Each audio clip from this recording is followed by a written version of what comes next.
Very much. So hello, ladies and gentlemen. I want to welcome you to the SNIA introduction. Quite frankly, I think probably most, if not all of you, have a really thorough understanding of what SNIA is, but I do know that there are probably some things about SNIA that you don't know, and I'm going to try and see if I can elucidate some of those things.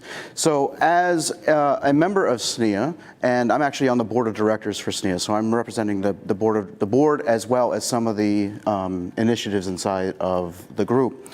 SNIA is the largest storage-oriented organization in the world. We have well over 50,000 members. And we have over 2,500 active contributing members into the different working groups, initiatives, and forums. And we have over 170 companies that are represented inside of the SNIA organization.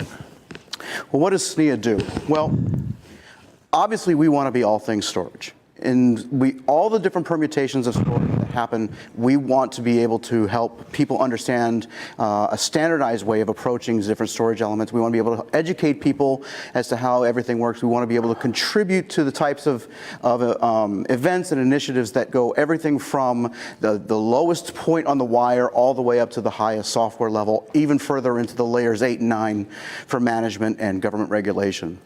So our job is to do just that. We are working on developing technical standards, we're developing educational materials, we're getting involved in a lot of the regulatory elements, things like energy efficiency and so on.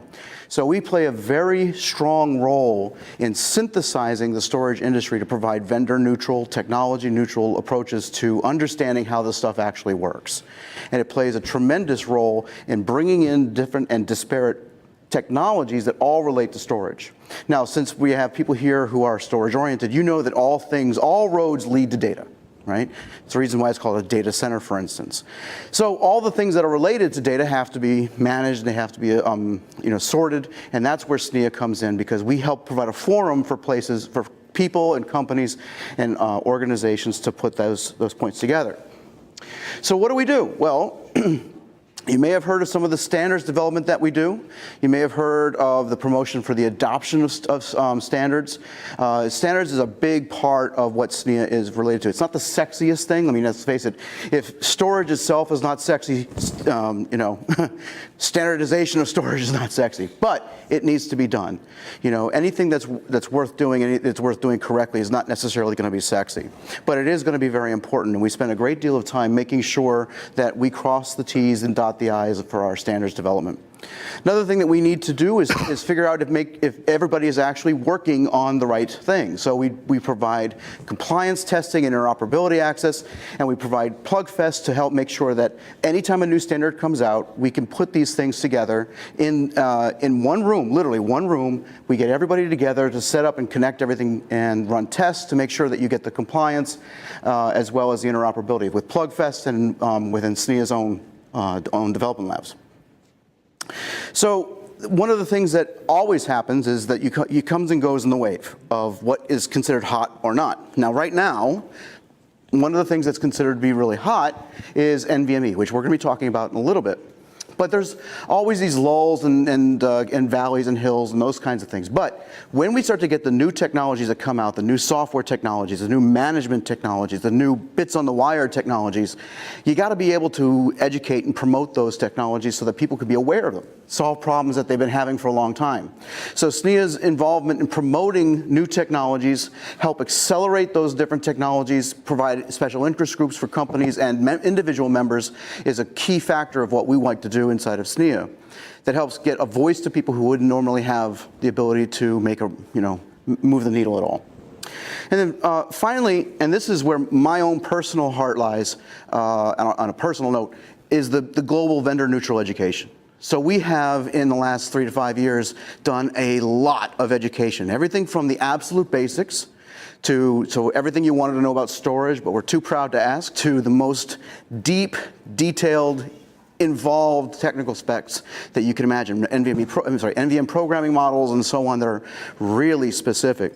But all of these things need to be a forum for education for people. So we've done, how many have we done so far in the last 3 years? Like 25, 30? 50. So in the last 3 years, we've had 50 different webinars and presentations for people to pick out of the air to figure out whatever they want to learn more about any particular type of storage, whether it be benchmarking, which is a fantastic one, or Dr. J, is that education free? I mean, is that? It's all free. It's all free. It's all free. And stuff like that. Okay.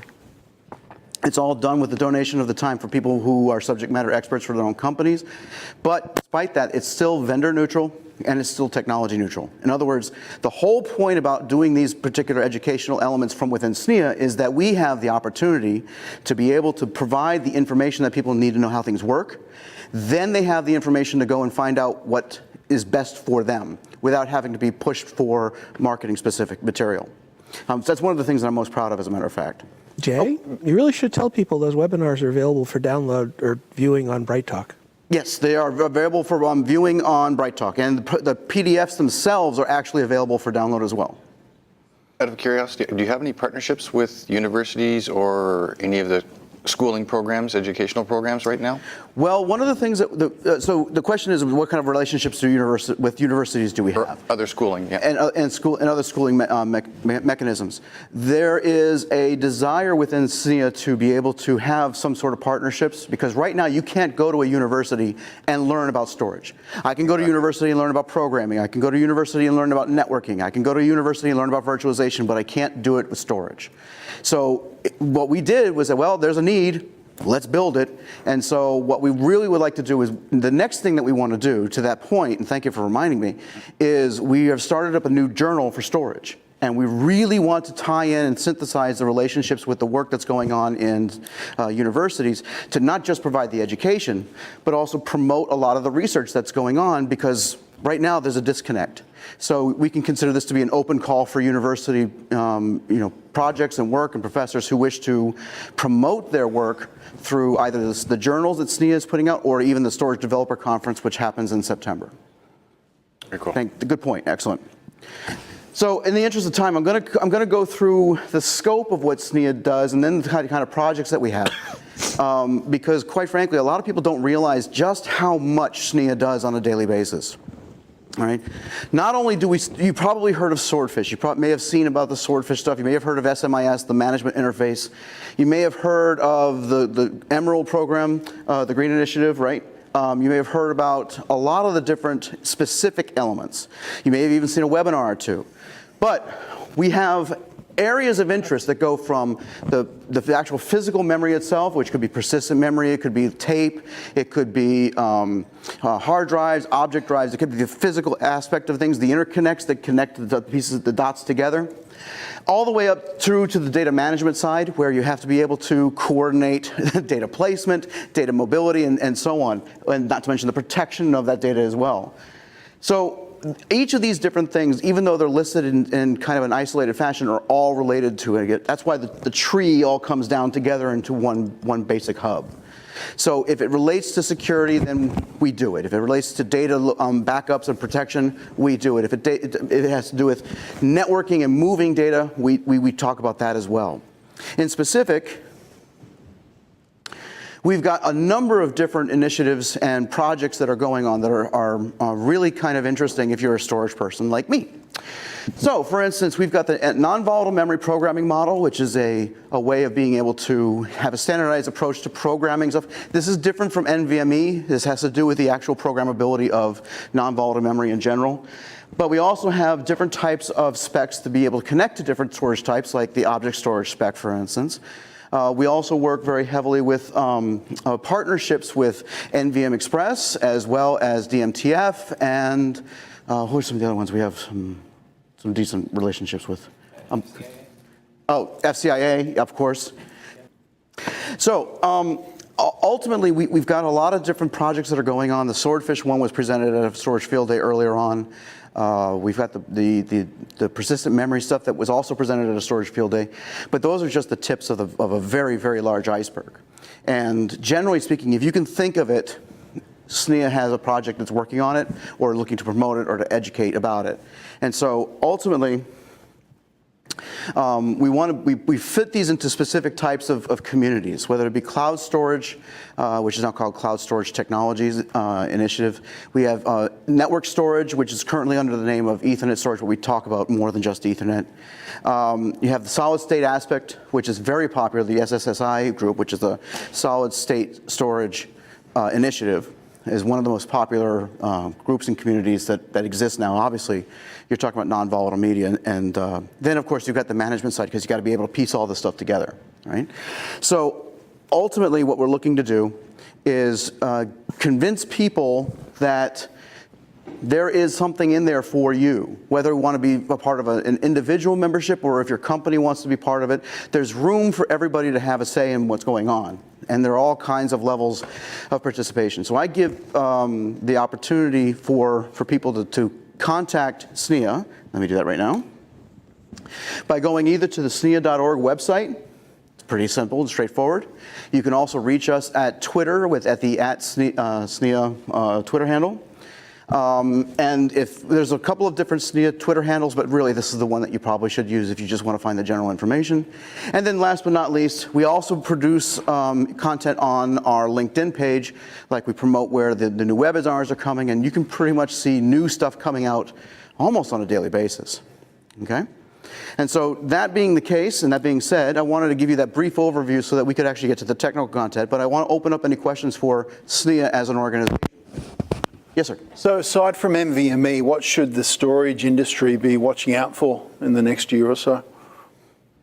What should the storage industry be watching out? Yeah, what's hot? That would be everything on this slide.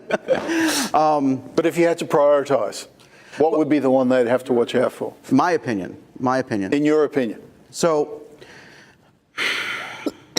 Jay's opinion as what you should prioritize is where the intersection is of scale, performance, and management, right? And if you're lucky, you can get 2 out of 3, right? The problem I find inside of the storage industry right now is that you get people talking about one of those 3, but they're not telling you they're talking about one of those 3.